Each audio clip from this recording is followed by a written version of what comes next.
මේක 25 වෙනි ලක්මාස් චැලෙන්ජ් 25 වෙනි ටූර්නමන්ට් එක. ඉතින් ඒකෙදි පළවෙනියෙන්ම කියන්න ඕන ජෙහාන් ජුකුතෝ ලක්බල් පොන්සේකා මගෙන් ඉල්ලීමක් කරා මේක ස්වාධීනව හේවීම සඳහා සභාපතිත්වය දරන්න ලක්මාස් චැලෙන්ජ් 25 කියන දේ සඳහා. මොකද මං හිතන්නේ එතුමාට එතන අවශ්‍යතාවය වුණේ විශාල ඕගනයිසේෂන් ගණනාවකින් ක්‍රීඩකයෝ සම්බන්ධ වෙනවා. ඒක සඳහා ස්වාධීන පුද්ගලයෙක් වශයෙන් සියලු දෙනාටම සියලුම ෆයිටර්ස්ලට සාධාරණත්වයක් ඉෂ්ට කිරීම සඳහා මම හිතන්නේ එතුමා මම ස්වාධීන පුද්ගලයෙක් වශයෙන් මෙතෙන්ට යෝජනා කරන්න ඇත්තේ. ඉතින් මම මෙතන කතා කරන්නේ අපේ සියලුම අපේ කමිටි එකක් තියෙනවා. ඒ කමිටි එකේ සියලුම මෙම්බර්ස්ලා වෙනුවෙන් තමයි මම කතා කරන්නේ. ඉතින් මේ 25 වෙනි ශූරතාවය මම හිතන්නේ ලංකාවේ ඊටාම අතිවිශිෂ්ට ශූරතාවයක්. ඉතින් ඒක සඳහා අපි මේ ටිකේ සූදානම් වෙමින් පවතිනවා. මේක ලංකාවේ සහ විදේශිකයන්ට විවෘත වෙච්ච තරඟාවලියක්. සියලුම කරාටේ ශෛලියන් සඳහා විවෘත වෙච්ච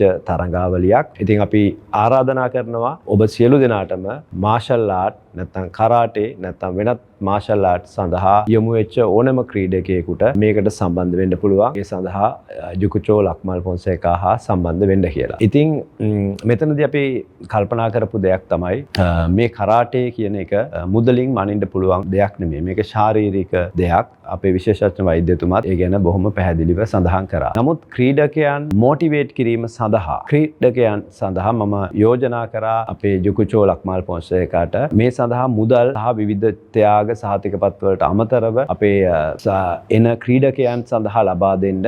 ඉතින් එතුමා ඒක ඉතාම කැමැත්තෙන් පිළිගත්තා. මම ආරාධනා කරනවා අපේ දේශීය ක්‍රීඩකයන්ට විදේශීය ක්‍රීඩකයන් සමග ෆයිට් කරලා තමන්ගේ දක්ෂතා පෙන්වන්න හොඳ අවස්ථාවක් වෙයි කියලා. ඉතාම සාධාරණ විනිශ්චයක් සහිත ලංකාවේ මං හිතන්නේ පළවෙනි වතාවට සිදුවෙන අති විශිෂ්ට ක්‍රීඩාවලියක්. ඒක නිසා මම ආරාධනා කරනවා මේ අපේ ක්‍රීඩකයින්ට මේ පාර සම්බන්ධ වෙන්න. මකතෝ ජුකු විශ්වාස කරලා එන්න. ඊටාම සතුටින් ලස්සන ක්‍රීඩාවලියක් සඳහා ඔබට සහභාගී වීමට අවස්ථාව ලැබෙවි කියලා.